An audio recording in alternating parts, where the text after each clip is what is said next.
Hello friend, নতুন একটা ব্লগে তোমাদের সবাইকে ওয়েলকাম। আর তোমাদের সাথে আমি আছি দীপু। সকালবেলায় ওয়েদারটা আজকে কিন্তু বেশ ভালো।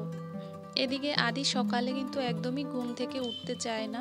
ঘুম থেকে উঠিয়ে ওকে ব্রাশ করিয়ে তারপর ওকে স্কুলে নিয়ে যেতে হয়। তো যাই হোক, আজকে আমার প্রচুর কাজ রয়েছে। দেখো, আমি ওকে দিয়ে এসে ব্রাশ করতে করতেই বেডটা গুছিয়ে নিলাম। আর দুপুরের জন্য চিংড়ি আর ট্যাংরা মাছটা একটুখানি বের করে নিলাম, যেহেতু আগে থেকে না ভিজিয়ে নিলে না তো অনেকক্ষণ টাইম লেগে যাবে মাছগুলো ছাড়ার জন্য।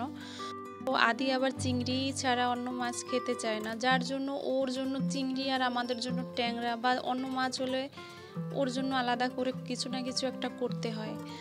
যদিও এখন বর্ষাকাল, ট্যাংরা মাছটা এখন ডিম হয়ে গেলে অতটা ভালো লাগে না। ট্যাংরা মাছ না, যে কোনো মাছেই কিন্তু ডিম হওয়ার পর অতটা স্বাদ থাকে না।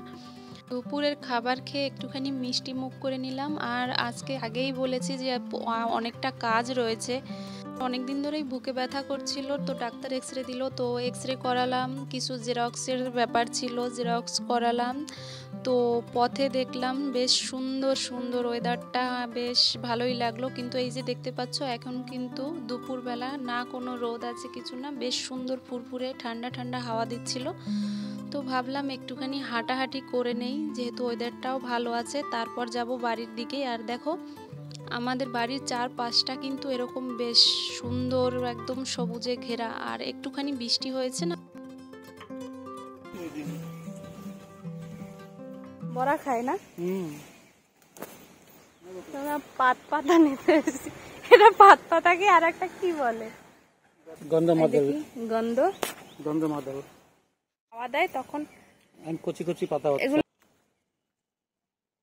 এই যে কত হয়ে রয়েছে, তো ছিল দেখছো না, চারদিকে আমাদের বাড়ির সবুজ সবুজ সবুজ। এই কি নিয়ে যাচ্ছিস? ওই দেখ মুখে কি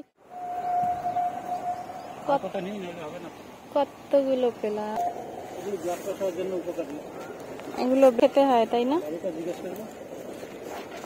কিন্তু গন্ধটা, গন্ধ থাকে নাকি? এখন একটু থাকবে, ভাজার পরে গন্ধ আসে না। না না। ওই যে দেখো, কৃষ্ণচূড়া গাছে yellow yellow colour, red colour দুটোই রয়েছে। এগুলো শিকড় নিয়ে লাগালে হয় তো।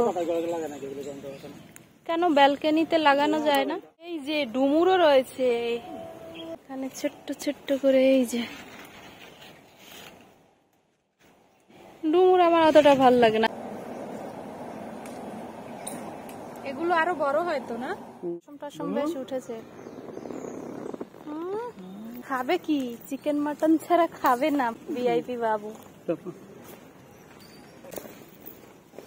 যাই এবার গিয়ে খাবার খাবো।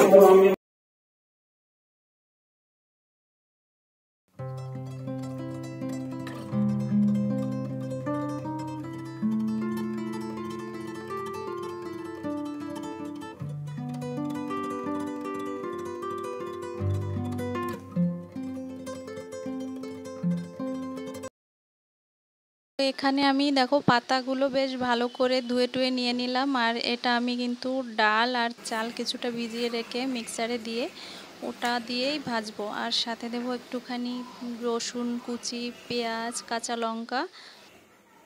নর্মাল যেমন পকোড়া বা ডালের বড়া করে ওভাবেই কিন্তু আমি করব। তো আমি এই দেখো ডালটা আর চালটা আমি এখন এখানে ভালো করে বেশ ধুয়ে নেব।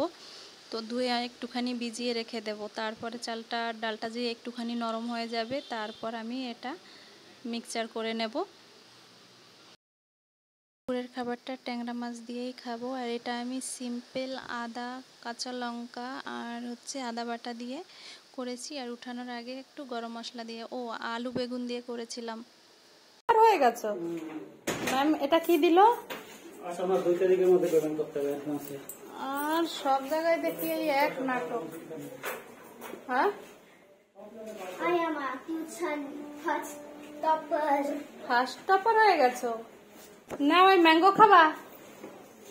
ম্যাঙ্গো আগের দিনও ভালো আছে, গন্ধ ম্যাঙ্গো পাপা খেয়েছে একটা, তাই গন্ধ আসছে। ও আচ্ছা, কাঁচা আম? কাঁচা আম না, পাকা আম। বাইরে দিয়ে গন্ধ পাচ্ছিলাম। বাইরে দিয়ে গন্ধ। আর একটা জিনিসের গন্ধ দেখবা, দাঁড়াও। না না দেখাচ্ছি, দাঁড়াও।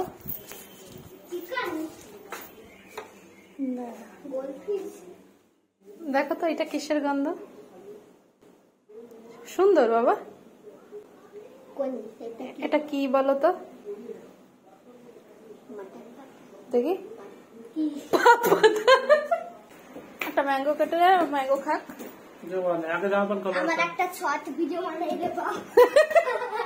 আর এখানে আমি এখন দেখো বাকি রান্নাটা বিকেলের জন্য রান্না করে রেখে দিয়েছি, তাহলে রান্না করতে হবে না। তো আলু গাজর দিয়ে চিংড়ি মাছ কাঁচা লঙ্কা দিয়ে তো সিম্পলিভাবে একটা ফ্রাই করে নিচ্ছি। আর আমি চলো তোমাদের একটা জিনিস দেখাই, আমরা তো রান্নাঘরের জানলার পাশে দেখো পেয়ারা গাছ রয়েছে, আর এখানে সব সময় পাখি থাকে। তো এই এখন দেখো ওই প্যারট রয়েছে, কি সুন্দরভাবে খাচ্ছে। তো সব কাজ কমপ্লিট, আর সব কাজ শেষে এবার বরমশাইয়ের জন্য একটুখানি জল গরম করে নেব, যেহেতু ওর গলাটা একটু বসে গেছে, বৃষ্টি হচ্ছে যেহেতু। তো এর মধ্যে আমি আদা থেতলে একটুখানি নুন দিয়ে জল গরম করে দেব। তো আজকের ভিডিওটা এইটুখানি। যদি সবার ভিডিওটা ভালো লাগলে লাইক কমেন্ট সাবস্ক্রাইব করে দিও।